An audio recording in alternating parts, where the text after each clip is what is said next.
मुंब्रा हिरवा करण्याच्या वक्तव्यावरनं भाजपमध्येच मतमतांतर।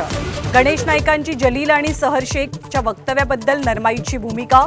तर 100 जन्म घेतले तरी जलील भगव्याला हात लावू शकत नाही, अमित साटम यांनी ठणकावलं।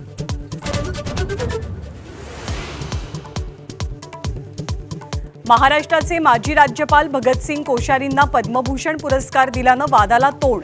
विरोधकांकडून सत्ताधाऱ्यांवरती तिखट प्रहार। काहींच्या काळात कुणाला काय दिलं हे काढल्यास दिवस पुरणार नाहीत, मुख्यमंत्र्यांचं प्रत्युत्तर।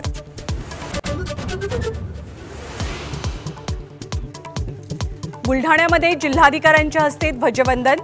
2 पालकमंत्र्यांसह 2 मंत्र्यांची प्रजासत्ताक दिनाच्या कार्यक्रमाला दांडी। मंत्र्यांच्या उदासीनतेची सर्वत्र चर्चा। गणेश नाईक विरुद्ध एकनाथ शिंदे वादाला पुन्हा धार। भाजपनं परवानगी दिल्यास नामोनिशाण मिटवू। नाईकांच्या वक्तव्यानं शिवसेनेत संताप। उरल्या सुरल्या इब्रतीचेही धिंदवडे काढले जातील, शिवसेनेचा इशारा।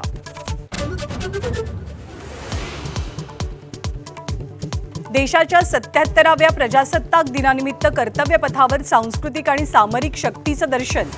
दिल्लीत घुमला गणपती बाप्पा मोरयाचा जयघोष। राष्ट्रपतींच्या हस्ते ध्वजवंदन। पंतप्रधानांसह अनेक दिग्गजांची उपस्थिती।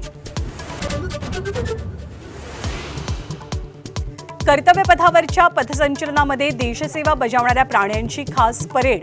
कठीण भौगोलिक परिस्थितीतही देशाची सेवा करणाऱ्या प्राणी सैनिकांच्या सादरीकरणानं उपस्थितांच्या भुवया उंचावल्या।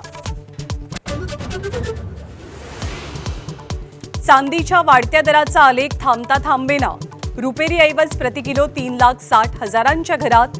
गुंतवणूकदारांची चांदी, सर्वसामान्य ग्राहकांची मात्र कोंडी। एबीपी माझा, उघडा डोळे बघा नीट।